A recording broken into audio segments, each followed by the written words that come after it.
Hey, it's the Hobby Hubby here again with another video. So I wanted to make a quick video about the example for how I do my adversary cards. So if you've been to my blog post, I discussed this in a post. This idea came from the Game Master's Eclectic Toolbox on Drive-Thru RPG. It's a fantastic book. It's mainly meant for Genesys, but for $4.99, I'm pretty sure you can find some principles in there to apply to any RPG system that you use. But I decided to take the Bane Spider, for example, because why not? So on the front side of this 3x5 note card, I have all the statistics, soak, which is armor class for most other RPG systems, wound count, skills, their ranking skills, any special abilities, and then the equipment that they use to attack. So instead of having to keep a book open, I just have this note card. It doesn't take up much space, and I can access all the information I need fairly quickly, how much damage it needs to be done, critical things like that. Now on the back of the card is short tactics that I had.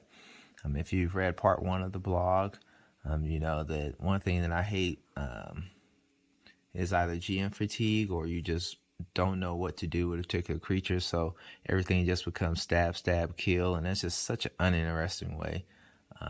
Not all creatures in RPGs have the same type of tactics. So on the back of the adversary card, I have just some simple tactics, so that way I don't have to remember how a certain thing behaves. I can just look back and see, okay, so this spider likes to close the distance in order to use its acid spit attack. If successful, then I have to close the distance on the target to engage it with this poisonous fangs.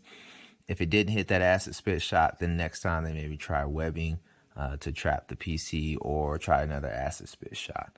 And then I have some asterisks here as an important to use terrain and move in areas that are hard for PCs to get clean shots off, because once again, it's a spider, and one of its special abilities is called Skitter.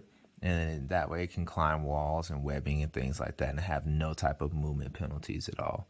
So this is just a fairly simple way to keep your encounters interesting. Now, not every encounter has to be, unique. If it's just supposed to be, a party wipe, move on, it's like obstacle, don't try to make it more than that. Just, have the PC party, wipe them out, and then just move on. But this is just something to add variety and spice to the game. Because as a general manager, sometimes the combat general manager, Jesus, is the game master. This is sometimes the combat's the only way that you get to mix things up and have some fun outside of just being the storyteller during the game session. But that's it for now. I'll always have more content on my blog. You can also subscribe to my YouTube channel here, The Hobby Hubby. I also have a Twitter and Instagram as well as The Hobby Hubby 573 that you can follow for more content that I have going on. But for now, you guys know the motto. The most important thing is to get it on the table and get gaming.